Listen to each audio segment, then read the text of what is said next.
ఈసారి మనం ఋగ్వేదంలోని స్టాటిస్టిక్స్ గురించి తెలుసుకునే ప్రయత్నం చేద్దాం. శాఖల సంఖ్య శాఖల సంహిత 1, రుక్కులు లేదా మంత్రాల సంఖ్య 10,552, సూక్తాల సంఖ్య 1028, పదాలు లేదా శబ్దాల సంఖ్య 1,53,326, అక్షరాల సంఖ్య 3,97,265, మండలాల సంఖ్య 10, అష్టకాల సంఖ్య 8, అష్టకాల్లోని అధ్యాయాల సంఖ్య 8, టోటల్ మొత్తం అధ్యాయాలు 64.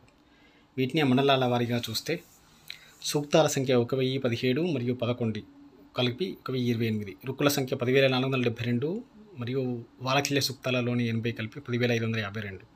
అదేవిధంగా అష్టకాల వారీగా చూస్తే సూక్తాలు మరియు అష్టక మరియు రుక్కుల సంఖ్యను మనం ఇంతకుముందే చూసాము.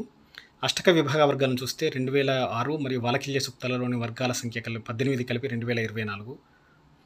అదేవిధంగా అక్షరాల సంఖ్య 3,94,221 మరియు వాలకిల్య సూక్తాలలో